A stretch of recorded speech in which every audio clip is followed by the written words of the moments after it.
Welcome to Positive Atheism English channel.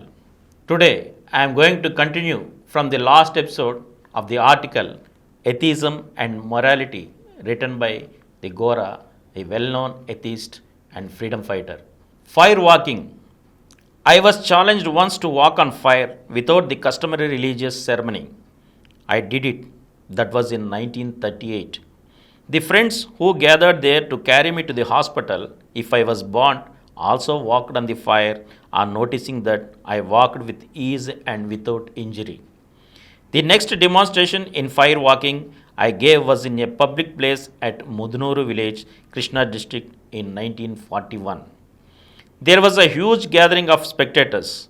My wife, Mrs. Saraswati, my son Lavadam, who was 10 years then, and several villagers too walked on fire that day. My feet were scrubbed and cleaned by the villagers to make sure that I did not use an ointment to protect my feet from burns. The followers of Periyar EVR also demonstrated fire walking frequently to dispel this superstition. The scientific explanation for fire walking should be investigated into, but two explanations are plausible. Number one, even those who regard fire walking as a religious ceremony do not stand on fire. They quickly take 2 or 3 paces on the hot coal.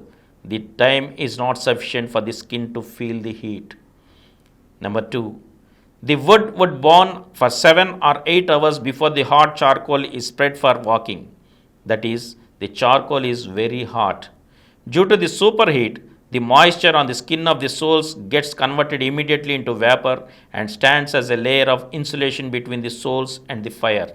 Feet are washed with water before the steps are taken on the fire. The moisture of water makes walking easy. An experiment supports this explanation. Place an iron in a furnace.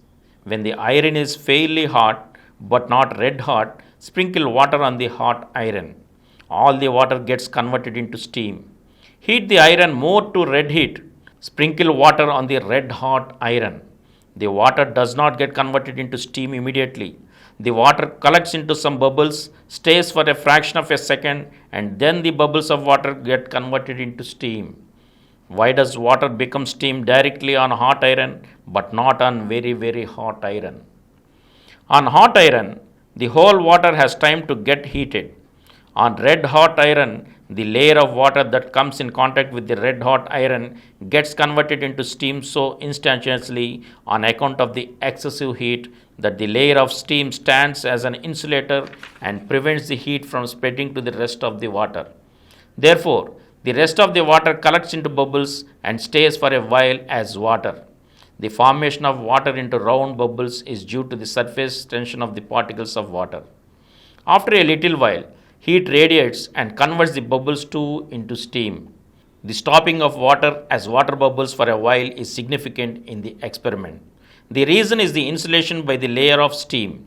It stands between the red hot iron and the rest of the water. Similar may be the reason for preventing the heat of the charcoal from passing on to the skin of the sole during the short interval of the pace. The fire scorches the soles either when it is not burnt sufficiently hot or when we step on a stray bit of coal scattered from that pit of fire. Miracles and civilization. There are no miracles at all. To a primitive mind, which is dominated by the instincts of fear and wonder, abnormal events look miracles. Religious faith breeds and preserves primitiveness. Religious people who are filled with reverence of something great imagine miracles and attribute them to the objects of their veneration. Hence, epics are replete with miracles. Ramayana, Bharata, and Bible are examples of such fanciful stories called miracles by blind believers. Even in the modern age, some savants are admirably rational and scientific in laboratories but conventionally superstitious and primitive in their private affairs. Atheism exposes their dishonesty.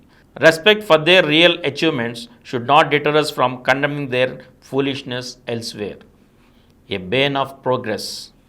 Exposing the truth of some miracles, as in the case of Sri Satya Sai Baba, is necessary to civilize people. But what is more important is the condemnation of miracle-mindedness that distracted people from real civilization. It is this miracle mind that is keeping Hindus backward. Cheats thrive on fools.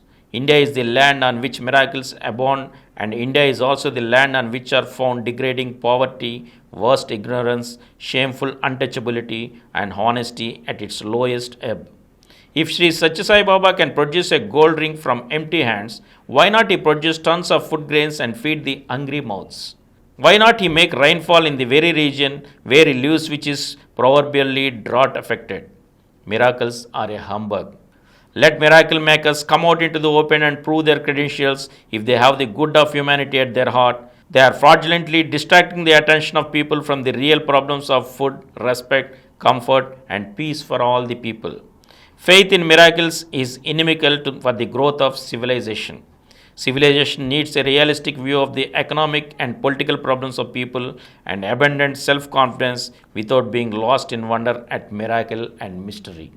And this is the end of the article, and we'll meet again with another article in the next episode. Thank you.